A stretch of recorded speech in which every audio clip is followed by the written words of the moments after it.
먼저 체르노빌 원전 사고의 원인과 피해를 키운 이유로 꼽히는 것을 들자면 비등 경수로용의 원자로가 가진 설계상의 결함, 운전원의 이해 부족, 안전규칙 위반, 전력 생산 압박, 그리고 규제기관의 독립성과 전문성의 미흡 정도로 정리해 볼 수 있을 것 같아요.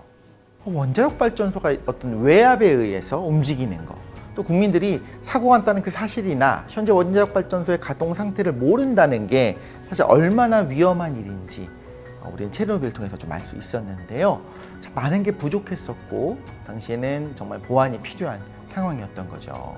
체르노빌 원전 사고는 당시 전 세계적인 재난이었고 우리나라의 안전규제 정책 방향에도 큰 영향을 미쳤습니다. 주변국 사고 탐지를 위한 환경 방사능 감시 체계의 중요성을 정부와 국민이 인식하기 시작해서 전국의 방사능 측정소, 시료 채집소를 확대했고 방사능 비상대책본부도 설치하게 됩니다. 가장 큰 변화는 1990년 원자력 안전규제 전문기관인 한국원자력안전기술원, 아마 여러분들께는 킨스로 더 잘 알려져 있을 것 같아요. 그 킨스가 설립된 것이죠.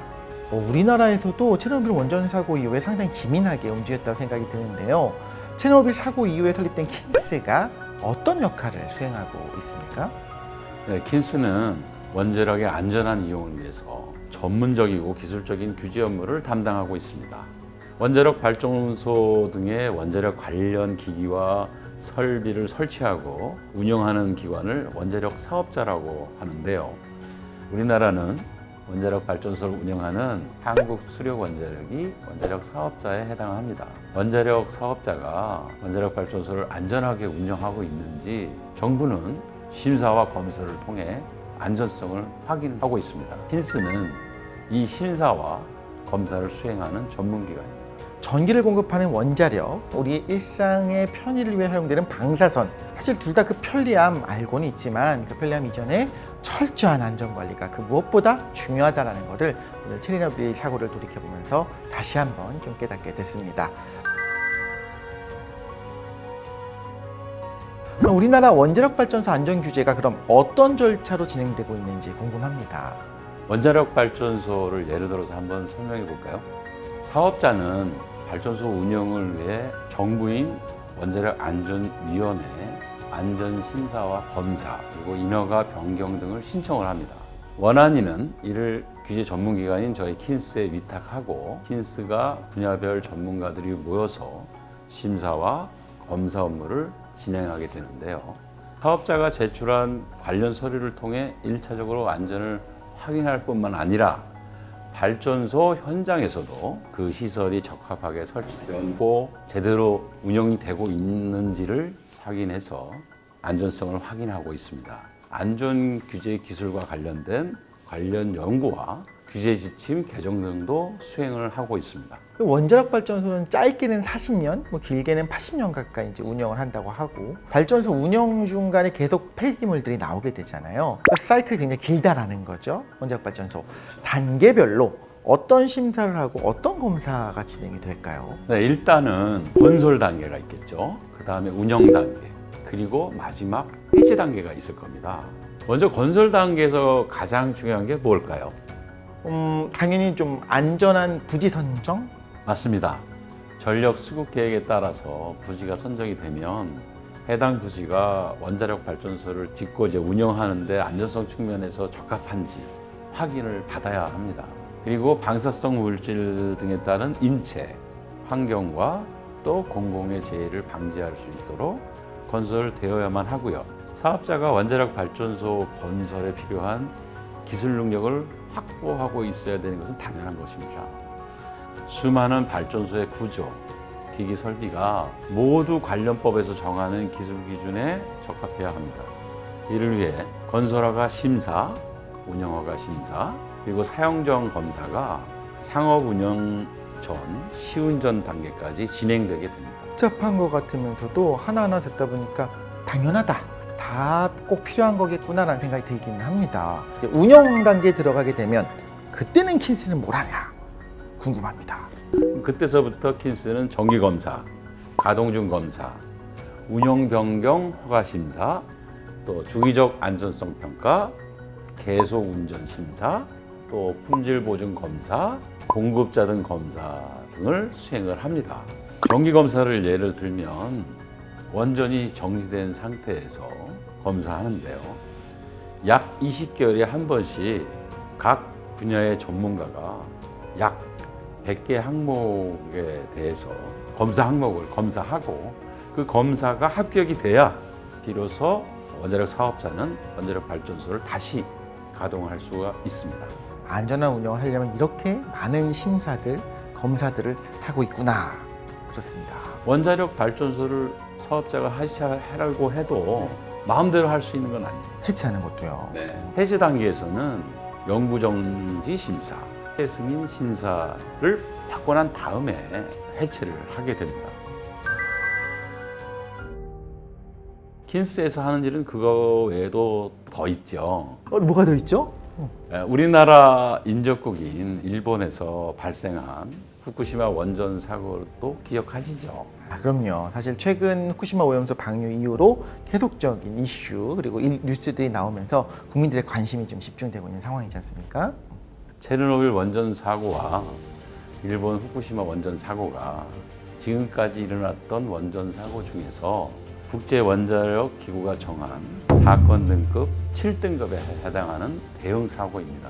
후쿠시마 사고의 경우에는 대형 쓰나미 같은 극한 자연재해 대비 설계를 좀 못했다, 미흡하게 했었다는 점, 최신의 안전 기준이 미반영됐다는 점, 뭐 인적 오류도 있었을 거고요. 비상 상황이 됐을 때 그때 판단이 좀 미흡했다는 점들이 주 사고의 원인으로 꼽히고 있는데요.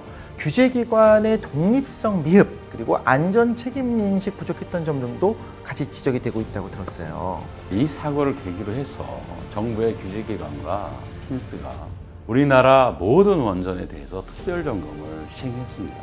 이를 바탕으로 해서 최악의 자연재해가 발생을 하더라도 사고가 일어나지 않도록 하는 총 50개 개선 대책을 도출했는데요.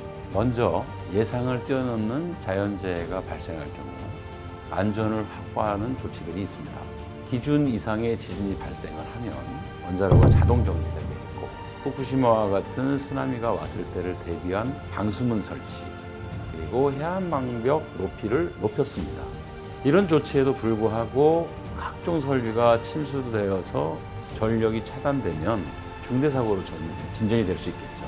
이런 사고 진전을 막기 위해서 전력과 냉각수를 추가로 확보하는 그러한 대책도 세워져 있습니다. 그래서 방사성 물질이 외부로 대량 방출되는 것을 막고, 대량 방출이 되더라도 국민 보호를 철저하게 하기 위한 비상 대응 능력을 한층 더 강화했습니다. 또 스트레스 테스트도 수행을 했습니다. 오, 스트레스 테스트요? 이게 원자력 발전소에서의 스트레스 테스트는 어떤 주어진 시스템이나 안전성을 확인하기 위해서 안전 기능에 영향을 주는 자연재해, 이게 어떻게 보면 스트레스라고 할 수 있죠. 예. 최악의 자연재해를 조건을 설정을 합니다. 그런 상황에서도 원자력 발전소에 중대사고가 발생하지 않고, 또 발생을 하더라도 그 사고의 영향이 미비한지 그런 것들을 평가하는 것을 스트레스 테스트라고 합니다. 안전 규제를 통해서 우리나라 원자력 발전소가 얼마나 철저하게 안전 관리가 되고 있는지 알게 됐는데요. 사실 체르노빌도 그렇지만 피해를 더 크게 키운 것이 소련이 당시 사고 사실을 감췄고, 심지어 사고 이후에도 방사능 수치가 그렇게 많이 안 나갔다, 축소해서 발표하지 않았습니까? 네, 맞습니다.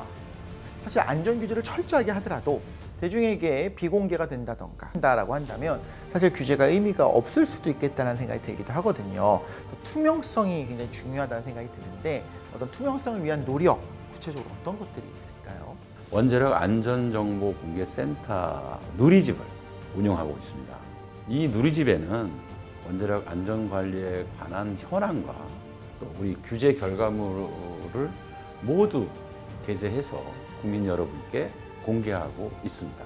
특히 2022년부터 원자력 안전정보 공개 및 소통에 관한 법률을 시행하고 있습니다.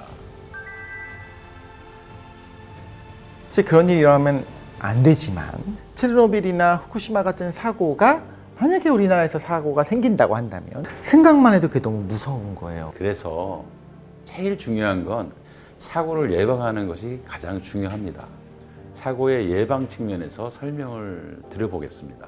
아까 말씀드린 후쿠시마 사고 이후에 국내 모든 원전에 대해서 스트레스 테스트가 그 사고 즉시 이제 수행된 상세한 평가였다면 제도 개선 측면에서는 중대사고관리법제화가 된 것이 가장 큰 변화라고 할 수 있습니다.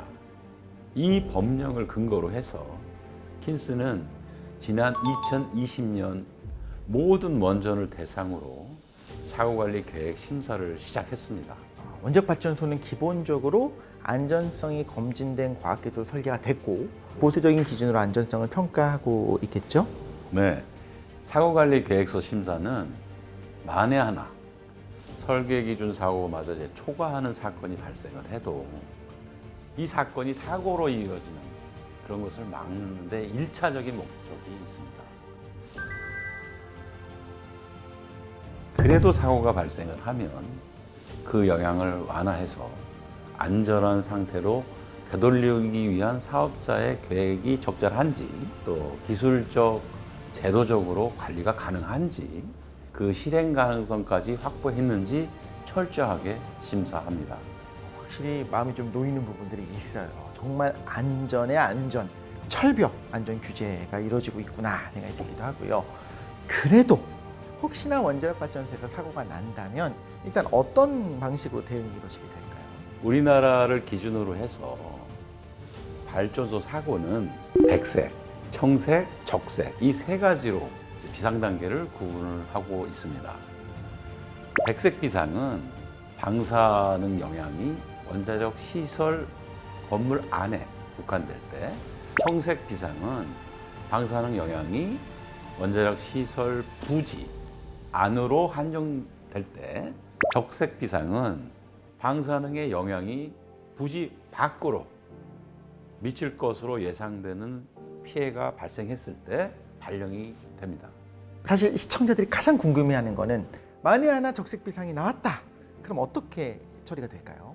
적색 비상이 발생을 하면 국무총리, 원안위, 행정안전부를 중심으로 해서 중앙방사능 방재대책본부가 발족하고 지자체 그리고 유관기관의 협조를 통해서 주민보호 조치와 원전의 비상대응 및 사고 수습 통제 지휘체제가 확립이 되게 됩니다.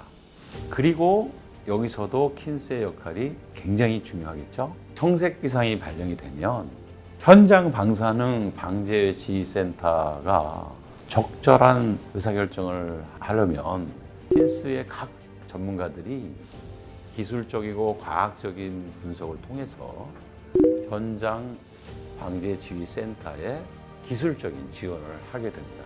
이것을 통해서 앞으로 사고가 어떻게 진행될지 이런 것까지 저희가 어느 정도 예측을 해서 현장 방사능 방제주의센터가 적절한 의사 판단을 할 수 있도록 지원을 하고 있습니다. 또 사고 현장 인근의 대기, 토양, 해양 환경 이런 주요 방사능 오염 상황에 대해서도 저희가 계속해서 감지를 하고 또 기상 변수까지도 확인을 하고 있습니다. 이러한 정보를 전체적으로 분석을 해서 방사성 물질의 이동 경로를 예측을 하게 되고요. 관계기관과 결과를 공유하고 있습니다. 사고가 일어나기 전에는 철저하게 예방하고 사고가 발생하면 그 사고의 영향을 최소한으로 축소를 하고 우리 환경과 국민 보호를 위한 대응은 효과적으로 이루어질 수 있도록 다양한 측면에서 지원을 하고 있구나 또 깨달을 수 있었습니다. 물론 당연히 절대 사고는 일어나면 안 되겠지만 대책 또한 굉장히 체계적으로 준비되어 있다는 것을 알게 돼서 마음이 든든해졌습니다. 지금까지 한국원자력안전기술원 국제원자력안전학교 김인국 교수님과 함께 체르노빌 후쿠시마 원전 사고에 대한 이야기와 전문적인 안전규제 체계의 필요성 그리고 중요성 그리고 그 역할을 다하고 있는 킨스에 대해 알아보는 시간을 가져봤는데요. 교수님 오늘 어떠셨습니까? 앞으로도 저희 킨스 모든 직원들이 안전을 확보하고 또 사업자 스스로 안전을 챙기는 환경을 조성하는데 좀 더 보탬이 되는 그런 노력을 계속하겠습니다. 우리 시청해주신 분들도 앞으로 킨스에 대한 관심 부탁드리면서 좋아요, 댓글, 구독과 알림 설정까지 부탁드리도록 하겠습니다. 저희는 여기서 인사드리도록 하겠습니다. 감사합니다.